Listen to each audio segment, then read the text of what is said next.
આગળ સમાચારમાં વાત કરીએ તો દાહોદથી સમાચાર પ્રાપ્ત થયા છે તો દાહોદના દેવગઢ બારિયામાં વહેલી સવારે એસટી બસમાં આગની ઘટના બની છે તો ડેપોમાં પાર્ક કરેલી બસ એકાએક સળગી ઉઠી હતી। બસને ચાલુ કરવા જતાં જ ધુમાડા નીકળ્યા હતા તો આગની જાણ થતાં જ ફાયરનો કાફલો ઘટના સ્થળે દોડી આવ્યો હતો। આગમાં કોઈ જાનહાનિના સમાચાર સામે આવ્યા નથી તો આગમાં કોઈને જાનહાનિ થવા પામી નથી। દાહોદના દેવગઢ બારિયામાં વહેલી સવારે એસટી બસમાં આગની ઘટના। ડેપોમાં પાર્ક કરેલી બસ એકાએક સળગી ઉઠી હતી તો આ સીધા દ્રશ્યો સામે આવ્યા છે। બસને ચાલુ કરવા જતાં બસની અંદરથી ધુમાડા નીકળ્યા હતા અને જે બાદ આગની જાણ થતાં જ ફાયરનો કાફલો ઘટના સ્થળે દોડી અને આગ બુઝાવવાના પ્રયાસો છે તે હાથ ધરાયા હતા તો આગમાં કોઈ પણ પ્રકારની જાનહાનિના સમાચાર પ્રાપ્ત થયા નથી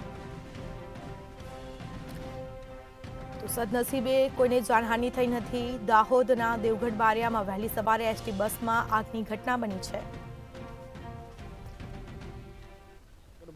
એસટી ડેપોની અંદર રાત્રિના સમયે જે બસ પાર્ક કરવામાં આવે છે ત્યાં અનેક બસો પાર્ક કરવામાં આવી હતી ત્યારે વહેલી સવારે 5:30 વાગ્યાના અરસામાં ડ્રાઈવર દ્વારા એક બસને સ્ટાર્ટ કરવા જતાં જ અચાનક જેમાંથી આગના ધુમાડા જેવું લાગતા જે આગના ધુમાડાઓ વિકરાળ બને તે પહેલા જ તે એસટી બસની અંદરથી બહાર કૂદી ગયો હતો અને ત્યાર પછી તેને બૂમાબૂમ કરતા આસપાસના જે અન્ય ડ્રાઈવરો હતા તે દોડી આવ્યા હતા। તમે જોઈ શકો છો જ્યાં નવી જ બસ છે કે જે હજુ સુધી 40,000 કિલોમીટર જેટલી જ ફરેલી છે ત્યારે આ બસમાં અચાનક આગ લાગવાના કારણે વહેલી સવારે આ બસ આગની લપેટમાં આગની જ્વાળાઓમાં આવી જતા આખી બસ બળીને ખાખ થઈ ગઈ છે।